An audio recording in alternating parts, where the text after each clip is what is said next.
Are those supposed to be real? The question, laced with the casual disdain of a man who had never known hardship, echoed in the cavernous silence of the courtroom. Judge Albright, a man whose tailored suit cost more than the motorcycle Fred Hudson had ridden here, leaned forward over his polished days, a smirk playing on his lips.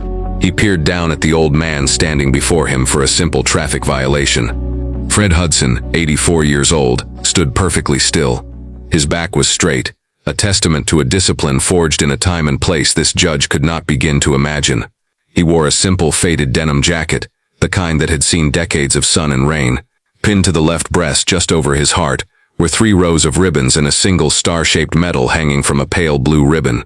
They were the source of the judge's amusement. "Your Honor," Fred's public defender, a young woman named Sarah Jenkins, began, "my client's service record has no bearing on this case." Judge Albright waved a dismissive hand, not even gracing her with a glance. His eyes remained fixed on Fred. "I'm sure it doesn't. I'm just curious. It's quite a collection for a man who can't seem to remember the speed limit on a county road.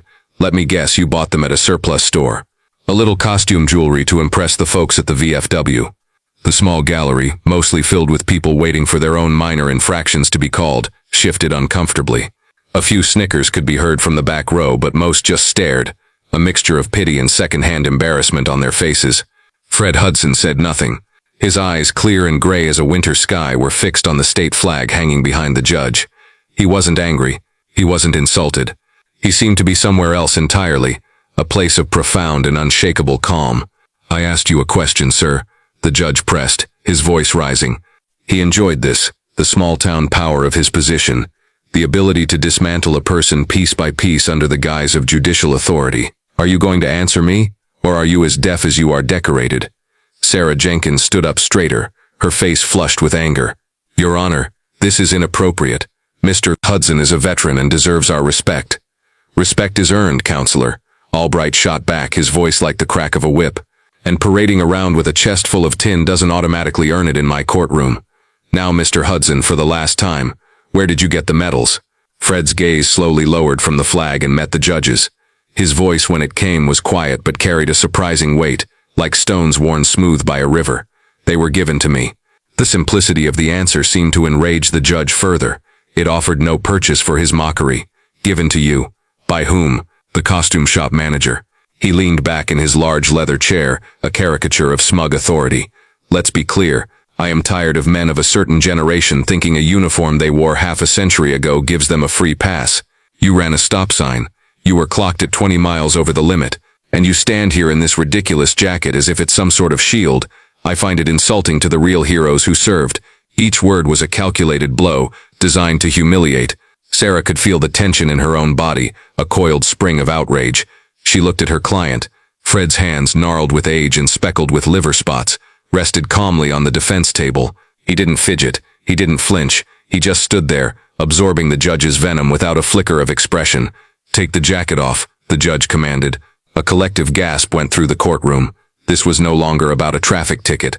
This was a public stripping of dignity. "Your Honor, you can't be serious," Sarah pleaded, her voice trembling slightly. "I am perfectly serious, Counselor. This is my courtroom.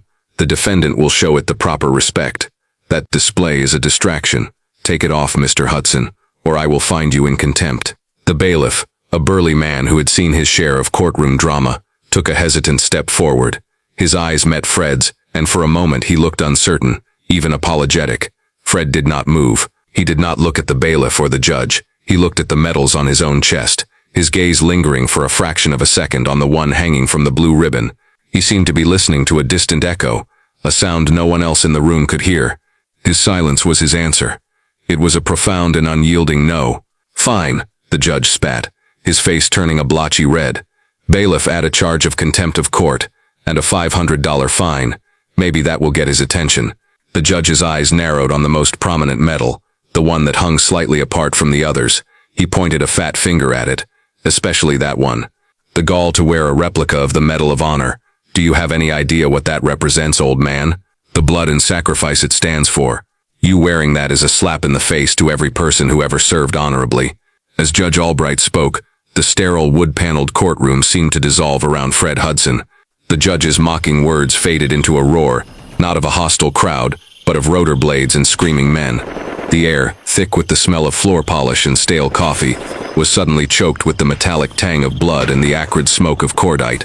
For a fleeting second, he wasn't standing on worn linoleum but was back in the sucking mud of a rice paddy outside Hugh City. He wasn't looking at a judge's sneering face but at the terrified wide eyes of a young private, a kid from Ohio named Miller, whose leg had been shredded by machine gun fire. The blue of the medal's ribbon was the impossible, brilliant blue of the sky he glimpsed through the jungle canopy just before he'd scrambled from the relative safety of a bomb crater.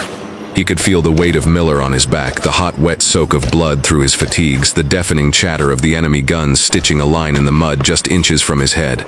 He remembered the burning in his lungs, the singular, desperate thought not of living or dying but of getting that boy to the medevac chopper. The medal wasn't a piece of tin.